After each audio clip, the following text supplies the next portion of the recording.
আসসালামু আলাইকুম everyone, সুমিয়ামের channel থেকে আপনাদের সবাইকে স্বাগতম। আজকের রেসিপিতে থাকছে কলিজা সিঙ্গারা। কলিজা সিঙ্গারা একটু বেশি টেস্টি হয় যদি এই রেসিপিটা দেখে তৈরি করেন। আর সাথে দেখাবো ঠিকঠাক একটা সিঙ্গারার গোল্লা। এটা না হলে কিন্তু সিঙ্গারাটা ভালো হবে না। তো চলুন বানিয়ে শেয়ার করি। প্রথমে আমরা কলিজা দিয়ে পুর বানিয়ে নিচ্ছি। চুলায় একটা প্যান বসিয়ে 1.4 কাপ রান্নার তেল দিয়ে দিলাম আর 1 টেবিল চামচ পাঁচফোড়ন দিয়ে দিলাম।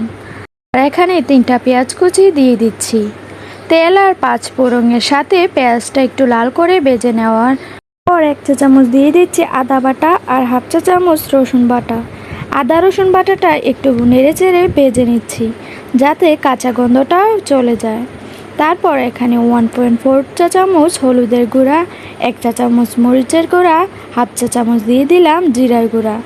তারপর এখানে 1/2 চা চামচ গরম মশলার গুঁড়া আর ছোট করে কেটে নেওয়া একটা আলু আর 1 কাপের মতন ছোট করে কেটে নেওয়া কলিজাগুলোকে আমি আগে থেকে গরম পানি দিয়ে ফুটিয়ে নিয়েছি।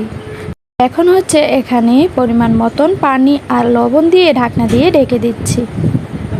মিডিয়াম আঁচে রান্না করে নিচ্ছি।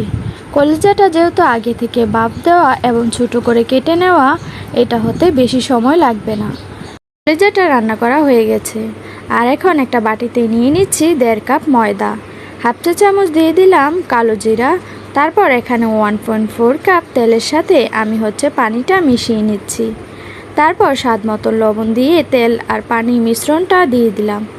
তারপর 1/2 চা চামচ চিনি দিয়ে দিলাম। সিঙ্গারার গোলাটা ঠিক এরকম রেসিপি ফলো করলে গলবেন। এরকম করে গুলে নিয়েছি। এখন সফট একটা গোলা হয়েছে। আর এখন এটাকে 10 মিনিটের মতন রেস্টে রেখে দিলেই হয়ে যাবে। তো এখন আমি 5টা ডো বানিয়ে নিয়েছি। এটাতে দিয়ে আমি 10টা সিঙ্গারা বানিয়ে নিতে পারবো। এরকম লম্বা করে বেলে মাছ বরাবর কেটে আর সাইডে এভাবে করে পানি লাগিয়ে নিচ্ছি। এভাবে দিলে পুরোটা মাঝখানে দিয়ে সাইডে এভাবে চেপে চেপে বন্ধ করে দিবেন। তো আমি আজকে সবগুলো সিঙ্গারা বানিয়ে নিয়েছি। সিঙ্গারাগুলোতে তেলটা একটু বেশি দিলে এই গোলাটা একটু বেশি সফট হয়। এখন এগুলোকে চুলায় একটা প্যান বসিয়ে তেলটা গরম করে নিয়েছি। তারপর মিডিয়াম আঁচে তেলে ছেড়ে দিয়েছি।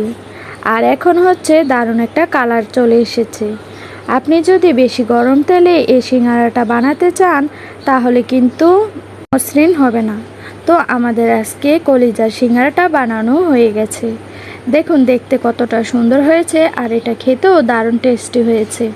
তো প্রতিদিনের মতন আজকেও সহজভাবে কলিজার সিঙ্গারা রেসিপিটা শেয়ার করলাম। আশা করছি প্রতিদিনের মতন আজকের রেসিপিটাও ভালো লেগেছে। যদি ভালো লেগে থাকে তাহলে অবশ্যই লাইক কমেন্ট শেয়ার করে জানাবেন।